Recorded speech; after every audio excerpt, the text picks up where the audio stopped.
Hi everyone, and welcome to my third CFI teaching presentation.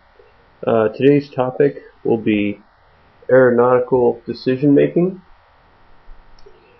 The importance of aeronautical decision making isn't so much based off of the choices you make, say as picking a destination, but more as the choices you make for your physical conditions. How are you feeling today? Are you fit to fly? Are you feeling sick, etc. And we've come up with multiple ways and models that we can use to determine whether or not we're fit to fly. So in this lesson, we'll be going over I'm safe, the decide model, stress, and hazardous attitudes. So to start, we'll go over I'm safe. I'm safe stands for illness, medication, stress, alcohol, fatigue, eat, and exercise. Now, the point of the I'm safe model is not to determine ways, whether or not you shouldn't be asking yourself this 5 minutes before your flight. It's more of a model to kind of set your life on. So take for example illness.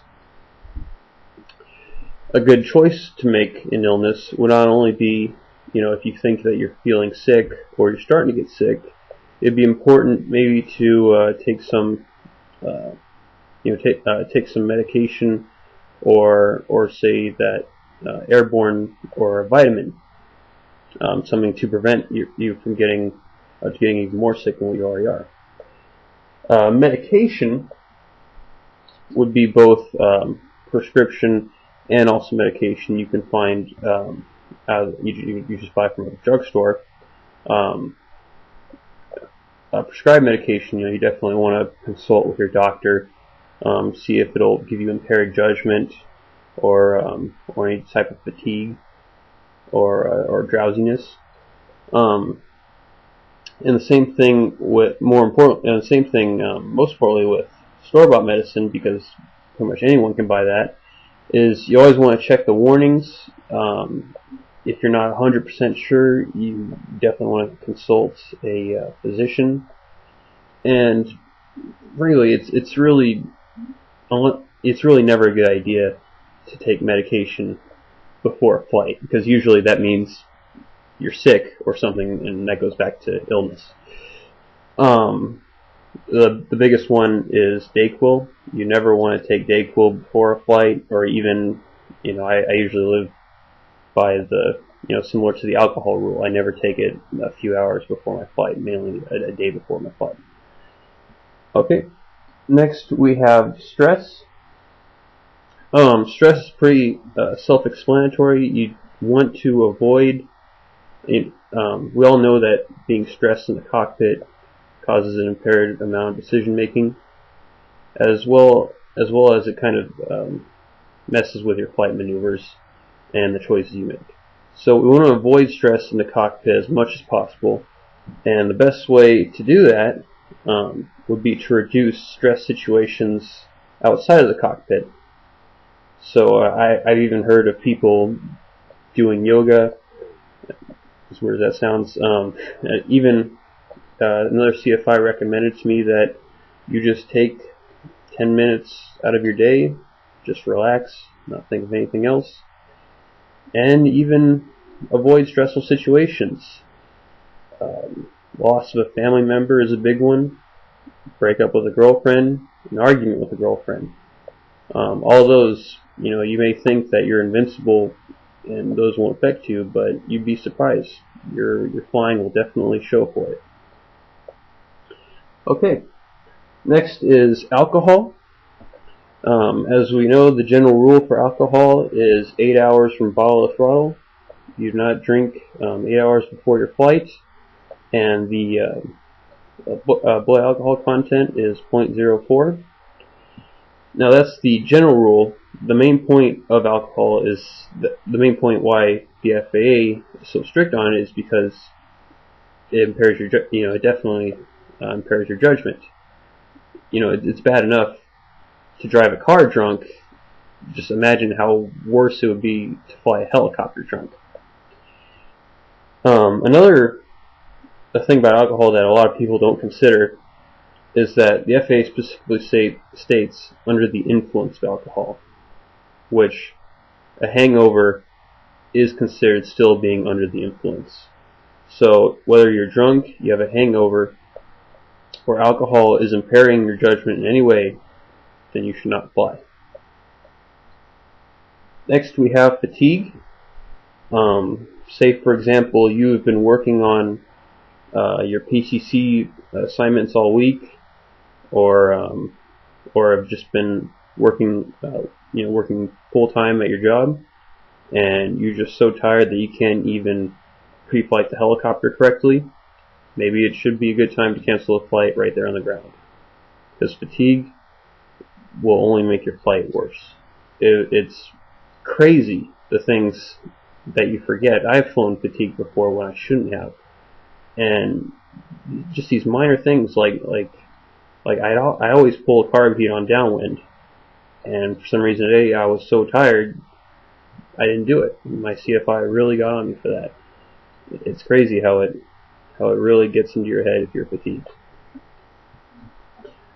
Okay, and lastly we have eat and exercise.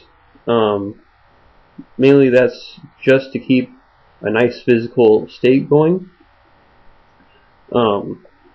Being hungry, I mean, it varies from person to person, but I know that when I'm hungry, my flying stinks. I have to eat something.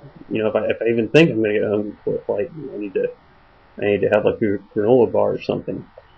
But each person's different. And then exercise, they want the point of the exercise is they want you to keep a nice physical condition for your flight.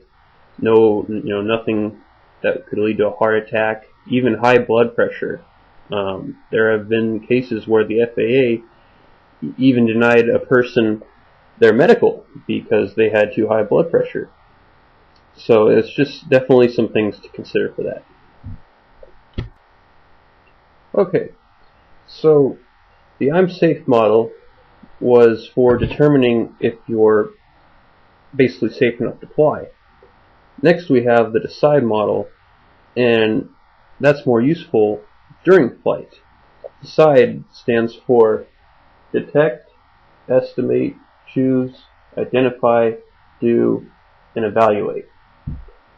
So for detect, basically it wants you to detect that either the situation might be hazardous, maybe that the situation has changed, possibly beyond your control, or to an extent where you need to act. Next we have estimate, which means that you need to estimate what needs to be done, how to counter the change or how to react to the change. Will it have a significant effect on your flying, or will it really be nothing?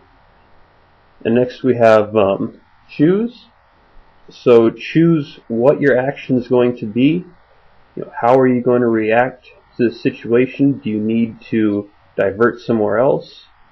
Do you need to cancel the flight altogether? What needs to be done? We have identify. So identify actions which could successfully control the change. Like basically we're specifically picking out maneuvers on how to get out of this situation. So maybe we need to calculate how long we have to divert. If, say, even extreme cases, do we need to auto-rotate at this point? Things like that. Do. That's pretty easy to figure out. It just means do the necessary action in order to adapt to the change. So whatever basically it's time to act. You've prepared, you've prepared yourself, you've estimated the outcome, and you know what you have to do. It's time to act on that.